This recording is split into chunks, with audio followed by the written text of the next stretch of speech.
So inflation, in case you haven't noticed, is higher than it's been probably in your lifetime, at least 40 years. Gas prices just hit an all-time high, and parents can't find baby formula. But don't you worry, our Treasury Secretary, Janet Yellen, is not a ghoul or anything, has a plan to deal with this, and she revealed it in the United States Senate.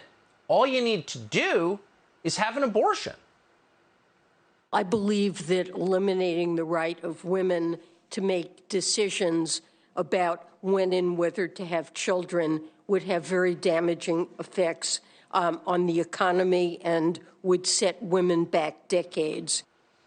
So women back, it would set Amazon and Google back decades, because you can't be an obedient employee if you persist on reproducing and having your own family. Right. Women are told this constantly. Don't have a family, you've got a duty to GDP. And that's one of the reasons our birth rate has dropped by more than 20% in the past 15 years. But Janet Yellen doesn't think that's low enough. Got to go lower. Get to work. Rebeccah Heinrichs is a senior fellow at the Hudson Institute. She's also a mother of 5. She joins us tonight. Rebeccah, thanks so much for coming on. I've always suspected that feminism was a corporate lie. This kind of confirms it. You know, stop whining about having your own children. Get back to work, says Janet Yellen. Have you ever seen anything more spine-tinglingly repulsive than that? No, it's incredibly repulsive, Tucker.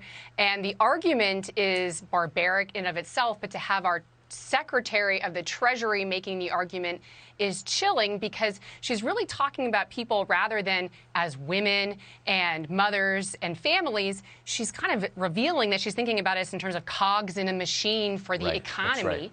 And it's also, she also talked about how it would, disproportionately affect potentially women of color who are lower and in a lower economic state, which is really a sister intellectually to Margaret Sanger, of course, the founder of Planned Parenthood, who would talk about, those who are not suited to have children because they're feeble-minded or poverty-stricken, because they don't provide, something better to society. What can they give to society? And therefore, they shouldn't be having children.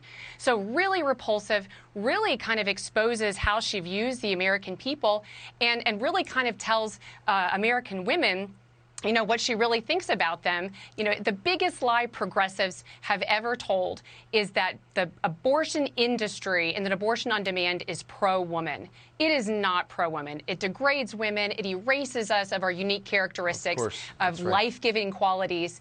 And of course, but from the people who give us birthing bodies, it's not surprising that they would make this kind of connection. No, because, you're not a woman in their view. You're just another widget in a bin to be assembled so they can pay the note on their house in Aspen. Did you ever think that anyone would say this out loud, though? And basically to say to be a corporate drone is morally superior than having your own family? Well, they think that if they can just, you have the Secretary of the Treasury making this, so it must be right because she's just so smart and credentialed.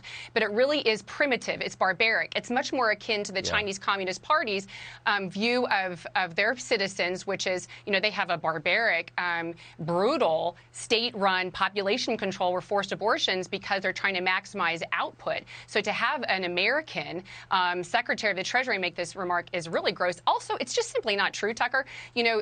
Poorer families do typically have more children, and still the United States continues to get wealthier. But as you pointed out, if anything is really true, it's that the United States should be populating with more babies. Since 2007, we've been below replacement rate. And so as sign of a dynamic, healthy, happy society of communities, we should be demonstrating that we've got great hope in the future. And there's things that are actually more valuable than monetizing your time and talents. A woman's time and talents are never wasted on her children and her family. And so I think that it really exposes something pretty backwards and gross about the way the Secretary of the Treasury is viewing people. And not just her, all of them. Children are the source of all joy. They're the most profound joy in life, period, by definition. And if you're telling people otherwise, you're really leading them into a dark place, I think. But Rebeccah, you explained that so well. Thank you. Thanks, Tucker.